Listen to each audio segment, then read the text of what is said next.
You hear it all the time. You're so strong. You're such a good listener. You're so low maintenance. Nothing ever seems to bother you.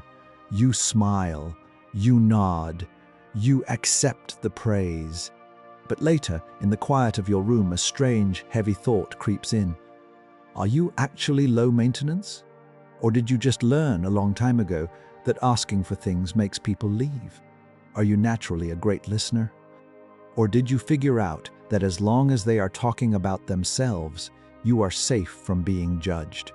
You look at the traits you proudly call your personality, and suddenly you wonder, how much of this is actually me, and how much of this is just a survival strategy?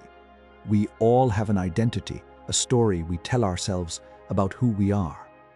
Main aisa hoon.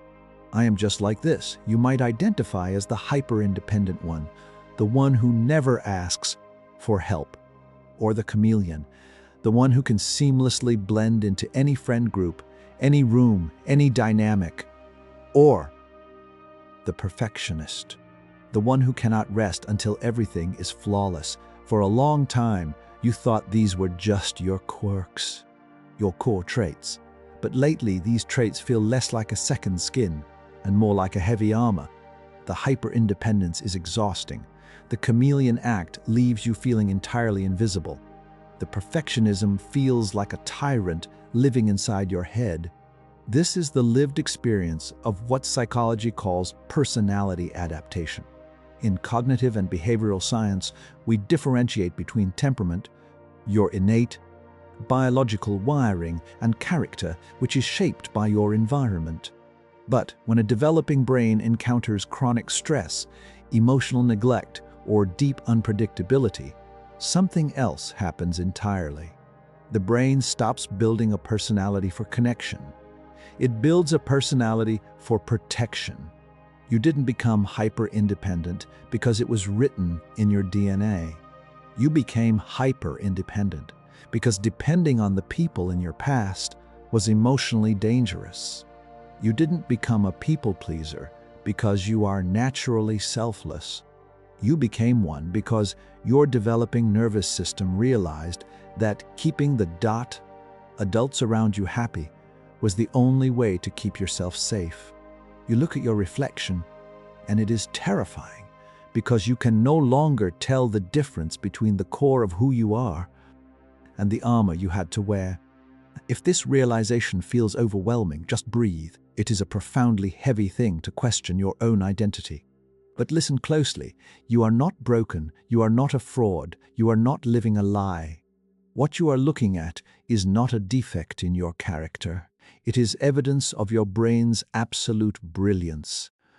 Your brain looked at a chaotic, unpredictable, or emotionally barren environment and it calculated exactly what kind of person you needed to become to survive it. It sacrificed your authenticity to secure your attachment. Because for a human being, especially early in life, attachment equals survival. So do not be angry at your armor. Do not hate the people pleaser, the perfectionist, or the isolator inside of you. They kept you alive. They did their job perfectly, but they are still operating as if you are in danger, and the war ended a long time ago.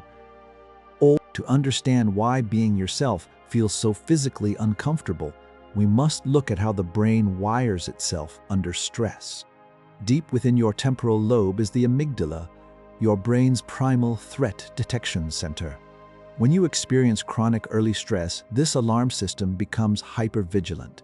It structurally changes. It becomes highly sensitive to the slightest shifts in tone of voice, facial expressions, or mood. Meanwhile, its connection to the prefrontal cortex, the logical, reasoning, regulating part of the brain, becomes compromised. Your autonomic nervous system gets stuck in a loop of sympathetic arousal. You are bracing for impact, even in a quiet room. To manage this constant low-grade terror, your brain relies on neuroplasticity to create rigid behavioral pathways. If staying completely silent and invisible stopped the yelling when you were young, The brain myelinates that pathway. It insulates that specific neural circuit so the signal travels faster. Silence becomes automatic. It becomes default. It becomes your personality. Think of your mind like an architect tasked with building a house on a fault line. The architect wants to build large windows to let the light in. They want to build open doors for guests. But the ground is constantly shaking. The environment is hostile. So the architect stops building a home and starts building a fortress. Thick walls, heavy gates, no windows. The fortress is impenetrable. It keeps the danger out. But as the years pass, the earthquakes stop. The land becomes peaceful. Yet you are still living inside a windowless fortress. It is safe, yes, but it is incredibly dark, and it is terribly lonely. The traits you think are you are just the heavy stone walls of the fortress. They are not the architect. They are just the architecture of survival. So, how do we begin to open the gates? How do we separate the trauma adaptation from the true self? You cannot simply tear the fortress down overnight. That would flood your nervous system with panic. Instead, we dismantle it brick by brick. Here are 4 psychological principles to safely uncover who you actually are. Step 1. The practice of interoception. Before you can change who you are being, you must notice what your body is feeling. Trauma adaptations do not live in your logic, they live in your body. When you are about to over-apologize, or when you are about to isolate yourself, notice the physical sensation. Is your chest tight? Is your breathing suddenly shallow? This is interoception, the brain's ability to perceive internal bodily states. When you feel that tightness, pause. That physical cue is the alarm bell of your adaptation. It is your body saying, "We are entering survival mode." Just acknowledging this shifts the blood flow in your brain back to the conscious prefrontal cortex. Step 2. The behavioral micro-rebellion. In cognitive behavioral therapy, we use exposure. You must teach your nervous system that the old rules no longer apply. You do this through micro-rebellions. If your adaptation is to always say yes, your micro-rebellion is to say, "Let me check my schedule and get back to you." If your adaptation is hyper-independence, your micro-rebellion is asking a friend for a tiny, inconsequential favor. When you do this, your brain will scream that you are in danger. Let it scream. Do it anyway. When you survive the micro-rebellion without the world ending, your brain creates a new neural pathway of safety. Step 3. Grieving the fantasy. This is the hardest part. When you stop acting out your trauma adaptations, some people in your life will get upset. The people who loved the low maintenance, you might not like the you that has boundaries. You must accept a painful truth. Your adaptation was buying you a fantasy of love, not real love. Real love does not require you to be a character.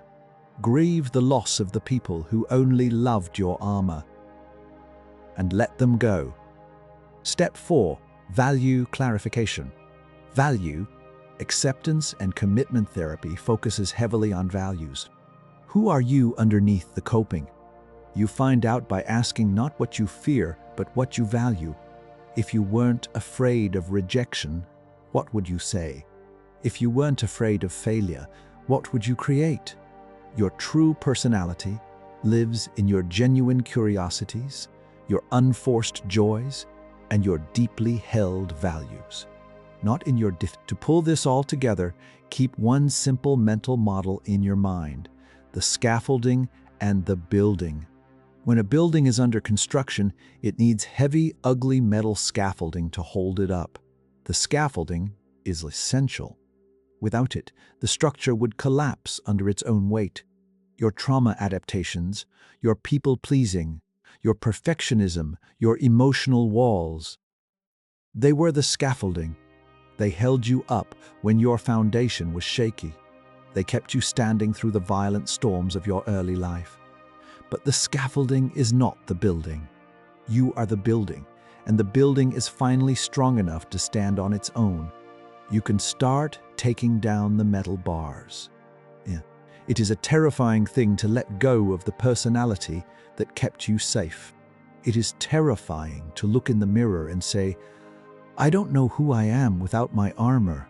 But in that I don't know, there is immense freedom. It means the script is finally unwritten. You do not have to be the strong one anymore. You do not have to be the invisible one. You do not have to earn your right to take up space. You are allowed to be messy. You are allowed to have needs. You are allowed to step out of the fortress. The war is over. It is time to find out who you are in the quiet of peacetime.